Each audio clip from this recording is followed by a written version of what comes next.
Hello students, இன்னைக்கு chapter 6 2-dimensional analytical geometryல exercise 6.4ல 12, 13, 14 பார்க்கலாம். 12th question பாருங்க. Find the value of k if the following equation represents a pair of straight lines. Further and find whether these lines are parallel or intersecting அப்படின்னு கேட்டிருக்கா. ஓகேவா? 12x square plus 7xy minus 12y square minus x plus 7y plus k equal to 0.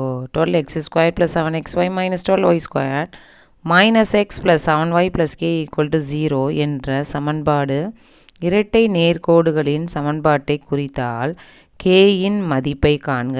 மேலும் அவை இணையா அல்லது வெட்டிக்கொள்பவையா என காண்க அப்படின்னு கொடுத்துருக்க கொஷினை காப்பி பண்ணியாச்சு. இதை வந்து நம்ம general equation of pair of straight line இருக்கு இல்லையா, ax square plus 2hxy plus by square plus 2gx plus 2fy plus c equal to 0 compare பண்ணுறச்ச a வந்து 12 கிடைக்கிது. 2h is equal to 7 அப்படின்னா h is equal to 7/2, h ஸ்கொயர்னா 49/4, bங்கிறது -12, 2gங்கிறது -1, 2fங்கிறது 7, cங்கிறது k. அதுலேருந்து g f இதெல்லாம் கண்டுபிடிச்ச. g வந்து ஹாஃப்னா g ஸ்கொயர் வந்து 1/4, f வந்து 7/2னா f ஸ்கொயர் வந்து 49/4. If perpendicular lines செங்குத்து எனில் a plus b equal to 0, therefore 12 minus 12 வந்து 0 அப்படின்னு கிடச்சிட்டனால 0ன்னு கிடச்சிட்டனால இது perpendicular lines செங்குத்து கோடுகள்னு சொல்லிட்டோம். These lines are intersecting lines, இவை வெட்டி கொள்ளும் கோடுகள் ஆகும். இதுவும் கூட பார்க்கலாம். parallel அப்படின்னா நமக்கு h squared equal to ab அப்படின்னு ஒரு ஃபார்முலா இருக்கு இல்லையா. ஸோ h squaredங்கிறது 49/4 போட்டாச்சு, abங்கிறது -144. இது ரெண்டும் டிஃப்ரெண்ட் ஆன்சர் வந்திருக்கனால இது வந்து நாட் பேரலாக இருக்கனால இது வந்து இன்டர்செக்டிங் லைன்ஸ். நாட் பேரலல் வந்துச்சுன்னா நமக்கு இது வந்து இன்டர்செக்டிங் லைன்ஸு. பேரலாக வந்ததுன்னா சப்போஸ் ரெண்டு ஆன்சரும் ஈக்குவலாக வந்துருந்துச்சுன்னா இது வந்து நாட் இன்டர்செக்டிங் லைன்ஸ்னு சொல்லுவோம். சரியா?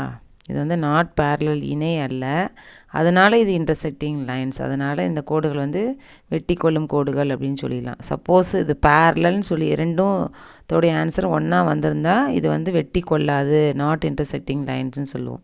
சரியா? ஸோ செங்குத்துன்னு வந்துருச்சுனாலும் வெட்டி கொள்ளுன்னு சொல்லிடலாம், இல்லைனா நாட் பேரலல் அப்படின்னு வந்துருச்சுன்னா நம்ம வந்து வெட்டி கொள்ளும் இன்டர்செக்டிங் அப்படின்னு சொல்லிடலாம். ஓகேவா? பேரலாக இருந்தால் வெட்டி கொள்ளாது, நாட் இன்டர்செக்டிங் லைன்ஸ் அப்படின்னு சொல்லணும். ஓகேவா? பர்பண்டிகுலர் லைன்ஸாக இருந்தாலும் நாட் பேரலாக இருந்தாலும் intersecting lines. Condition for pair of straight lines.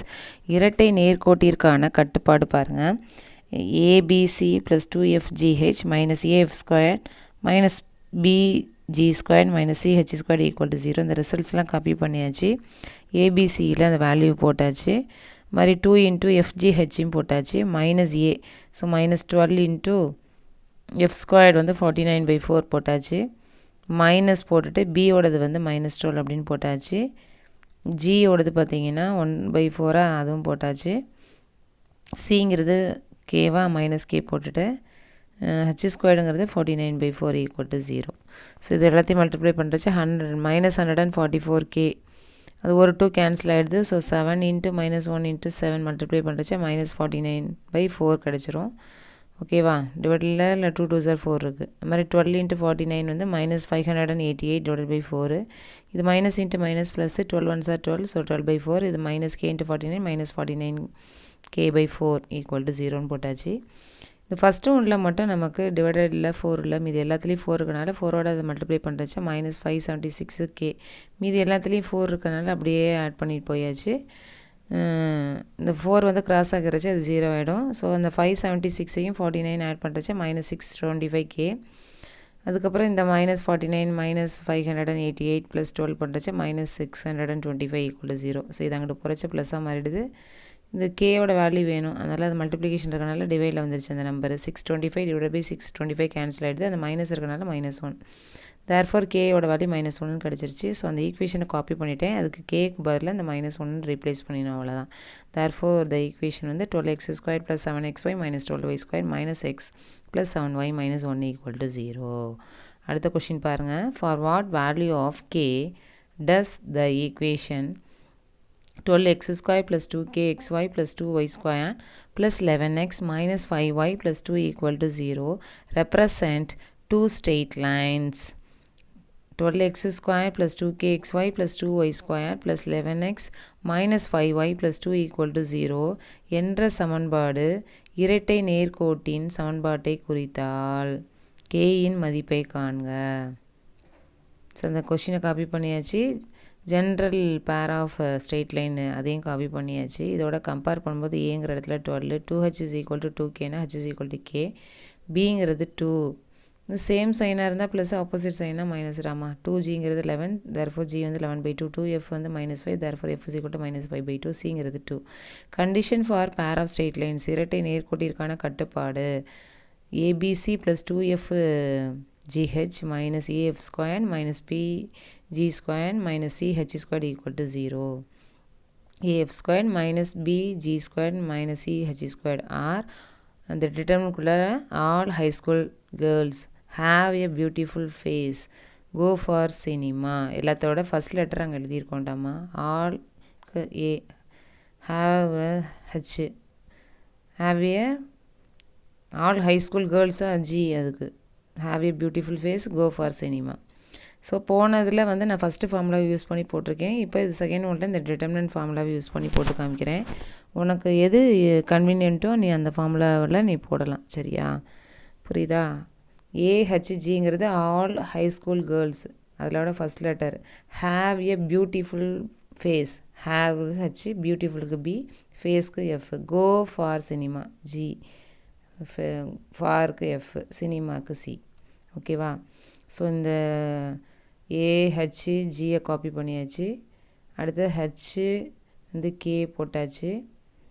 F வந்து மைனஸ் பிங்கிறது 2, எஃப்ங்கிறது -5/2, அதுவும் காப்பி பண்ணியாச்சு. அடுத்தது அந்த ஜிஎஃப்சி அதையும் காப்பி பண்ணியாச்சு. ஓகேவா? ஈக்குவல் டு 0 போட்டாச்சு.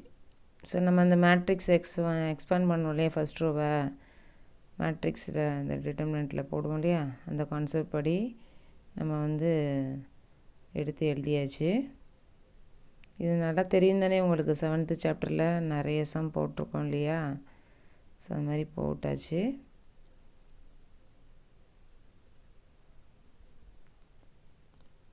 ஸோ 12 போட்டுட்டு 2 2s are 4, இது ரெண்டும் சேம் சைன், அதனால் மைனஸ் போட்டுருங்க.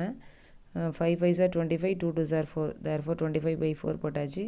மைனஸ் k இன்ட்டு 2 வந்து 2k, இது ரெண்டும் ஆப்போசிட் சைன், ஸோ ப்ளஸ் போட்டுருங்க. 11 5s are 55, 2 2s are 4, so 55/4 போட்டாச்சு. ப்ளஸ் 11/2, k இன்ட்டு -5/2 வந்து -5k/2, அது ரெண்டும் same sign, so minus 11 2s are 22 / 2 equal to 0. இது எல்லாத்துலேயும் 4 எல்சிஎம் எடுத்துருவோம். ஸோ 16 - 25 / 4 மைனஸ் k இன்ட்டு இது 8k + 55/4, இது டினாமினேட்டர் சேம், அதனால் -5k - 22 / 2 அப்படின்னு போட்டுடலாம். ஓகேவா? அடுத்தது இந்த 12 போட்டுட்டு இந்த 16 - 25 வந்து -9, ஸோ -9/4 போட்டாச்சு.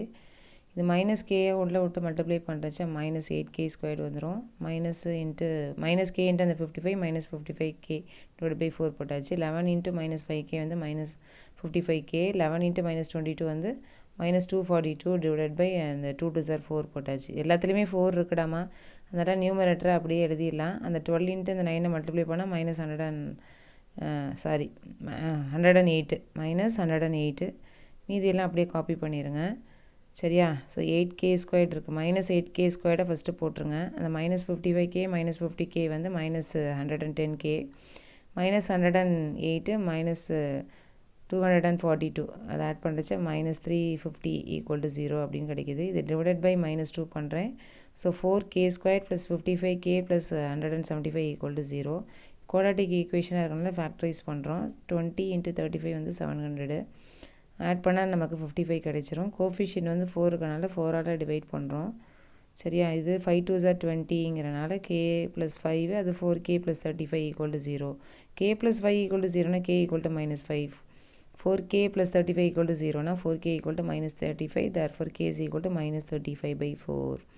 ஸோ அந்த ஈக்குவேஷனை காப்பி பண்ணிட்டேன். k வந்து -5 அப்படின்னு போட்டிங்கன்னா மீதியெல்லாம் அப்படியே தான் இருக்கும். அந்த 2 × -5 வந்து -10 போட்டாச்சு. மீதியெல்லாம் அப்படியே காப்பி பண்ணியாச்சு. ஓகேவா? அடுத்தது இன்னொரு k இருக்குது, -35/4ன்னு. அப்போ அந்த 2 இன்ட்டு கேக்கு பதிலாக அந்த -35/4 அப்படின்னு போட்டிங்கன்னா 2 இன்ட்டு -35 வந்து 70, ஸோ 70/4 அப்படின்னு போட்டாச்சு. மீதியெல்லாம் அப்படியே காப்பி பண்ணியாச்சு.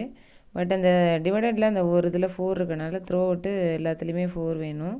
அதில் எல்சிஎம் எடுத்துட்டோம்னா 48x² - 70xy + 8y² + 44x - 20y + 8 = 0. Divided by அந்த 4 இருக்கும். அந்த 4 கிராஸ் ஆச்சுன்னா 4 × 0 0. Therefore 48x² - 70xy + 8y² + 44x - 20y + 8 = 0. அடுத்தது 14th ஒன் பாருங்கள். Show that the equation 9x² - 24xy + 16y² - 12x + 16y - 12 = 0 represents a pair of parallel lines. Find the distance between them. 9x² - 24xy + 16y² - 12x + 16y - 12 = 0 என்பது இணையான இரட்டை நேர்கோடுகள் என நிறுவுக. மேலும் இவ்விரு கோடுகளுக்கு இடைப்பட்ட தூரத்தை காண்க. ஸோ அந்த கொஷினை காப்பி பண்ணியாச்சு. நம்ம இந்த ஜென்ரல் ஈக்குவேஷன் இருக்கு இல்லையா, ax² + 2hxy + by² + 2gx + 2fy + c = 0 compare பண்ணுறோம். ஸோ a இருக்கிற இடத்துல 9 இருக்குது.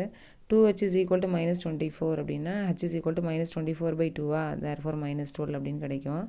b வந்து இருக்கிற இடத்துல 16 இருக்குது. 2gங்கிறது -12 therefore g is equal to -6. 2fங்கிறது 16 therefore f is equal to 8. cங்கிறது நமக்கு -12 அப்படின்னு போட்டாச்சு. if parallel இணை எனில் h² is equal to ab. So வந்து -12 தான் ஹோல் ஸ்கொயர் போட்டாச்சு. இது ஏபியா, ஏ வந்து 9, பி வந்து 16. ஸோ 144 = 144 ரெண்டுமே ஈக்குவலாக இருக்கனால இந்த கிவன் லைன்ஸ் ஆர் parallel கொடுக்கப்பட்ட கோடுகள் இணையாகும்.